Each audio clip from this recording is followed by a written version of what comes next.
Продолжаем эфир новостями к этому часу и коротко о главных темах. В стране упростят порядок распоряжения мат-капиталом при строительстве дома. Кабинет МРТ Республиканской больницы номер 2 отметил свое десятилетие. Более 20 детей родились в новогоднюю ночь в Якутии. О работе акушеров в Нерюнгри готовы рассказать наши корреспонденты.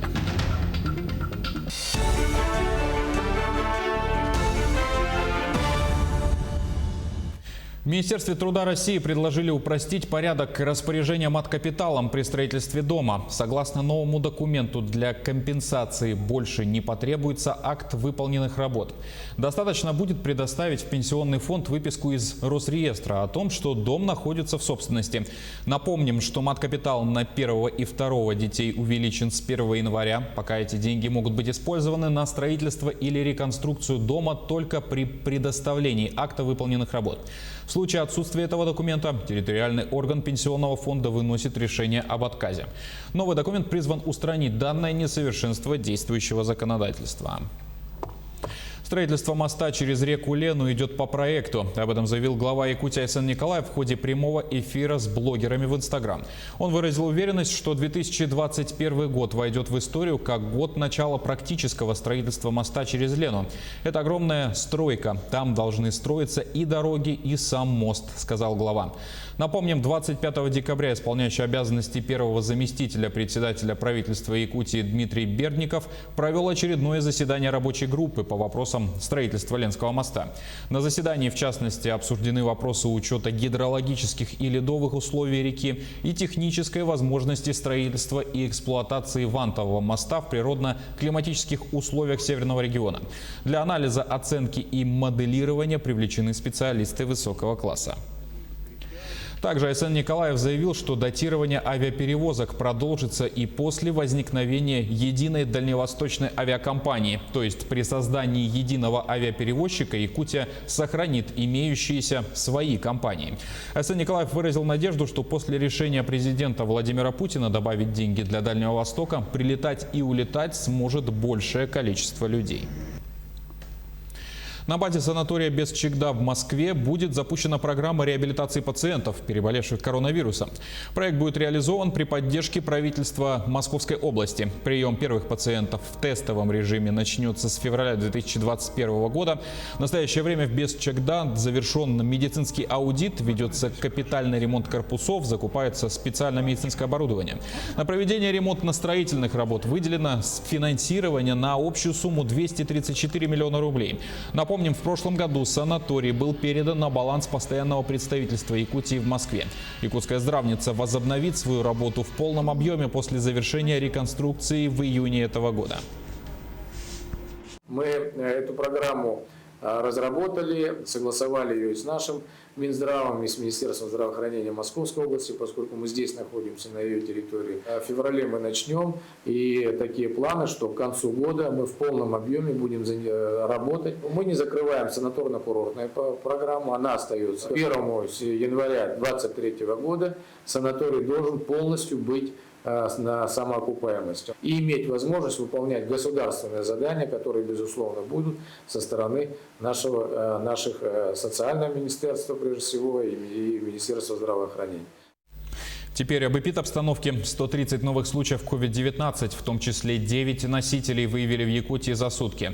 Из них в столице 50, Алданский район 13, Мирнинский 10, Амгинский 7, Нерюнгринский 6.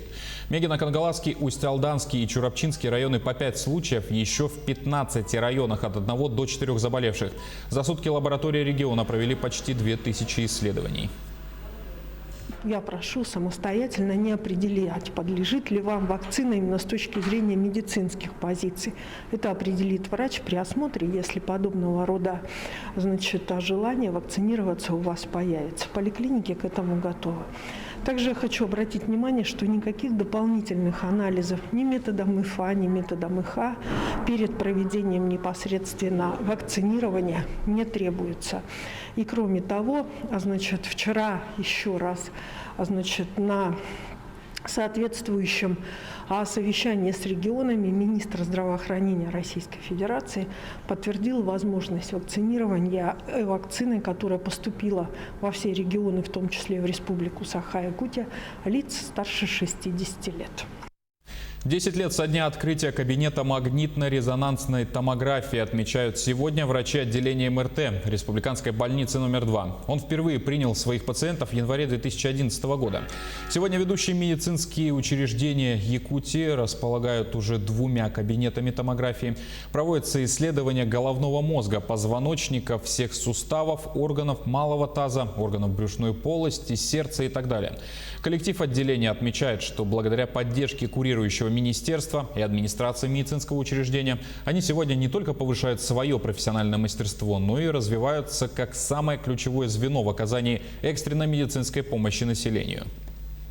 Проводим массу исследований для того, чтобы помочь нашим врачам-клиницистам поставить правильный диагноз. И это отражается на тактике лечения.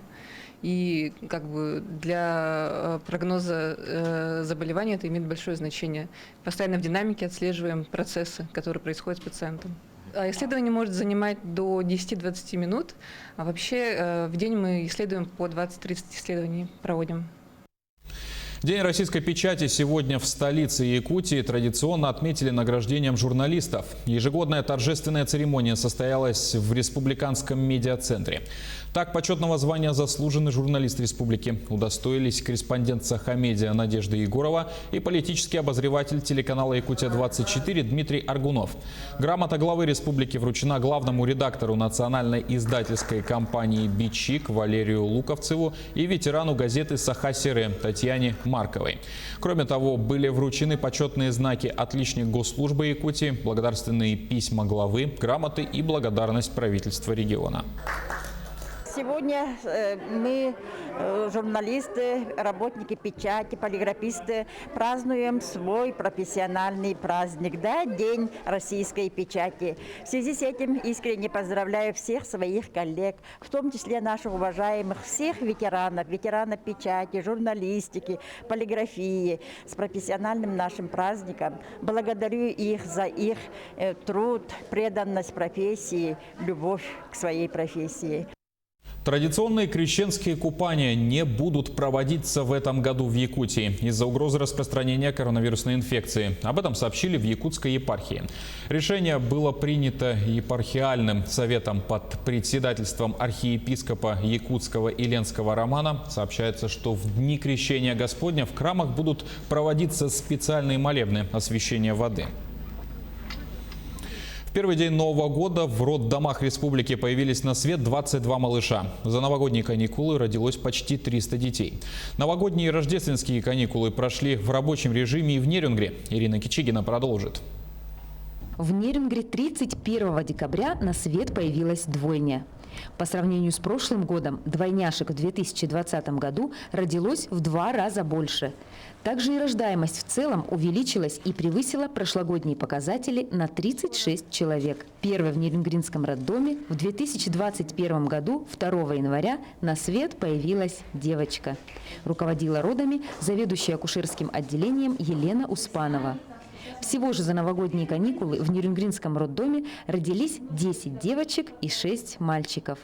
Для родителей это особое счастье получить такой подарок на Новый год. На той стороне, куда выходят палаты, значит, мы ее называем территорией любви и счастья. Да? Значит, у нас там счастливые папы, бабушки, дедушки поздравляют вновь родившихся сыночков, дочек, внучат своих достаточно тепло, иногда даже слишком громко.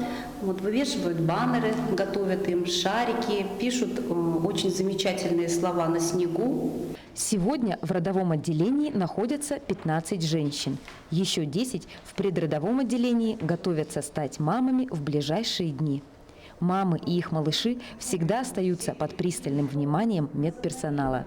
Я мать 2 детей. Буду рожать уже 3-го ребенка в этом роддоме. Врачи здесь все замечательные, милые женщины, рожайте. Все будет хорошо, не переживайте. Здесь хорошо относятся к помогают, успокоят, если страшно. Заведующая акушерским отделением напомнила, что появление нового человека – это не только огромное счастье, но и большая ответственность для родителей. Важно, чтобы будущие мамы планировали свою беременность, своевременно вставали на учет и выполняли все рекомендации врачей. Ирина Кичигина, Сергей Козюра, Вадим Барашков, Нерюнгри. Якутские поклонники вселенной «Звездные войны» создают модель космического корабля из сериала «Мандалорец». Начав с чертежей и планов, создатели проекта в скором времени готовы будут представить его широкой публике. Сейчас дорабатывают последние штрихи, вот-вот начнется покраска. На площадке, где строится межпланетный корабль, побывал и наш корреспондент Александр Хавренко. Вселенная «Звездных войн» вышла далеко за свои границы и добралась даже до Якутска. В Якутске в одном из гаражей ребята-энтузиасты, фанаты вселенной создали настоящий корабль из сериала «Мандалорец». Кстати, это ваше. Ребята все делали сами. От идеи до конструкции. Сами чертили, сами выпиливали части корабля и соединяли их в единую конструкцию. И нам очень сильно понравился сам этот сериал. И в конце сериала взорвали этот корабль. Да, и мы решили сделать его. Сначала мы искали размеры. Да, нашли фотографии размером. Потом в начале декабря уже начали постройку. Ну и, конечно, какой корабль «Мандалорца» без самого главного героя. За создание образа в команде отвечает косплеер Виталий Бурнашов.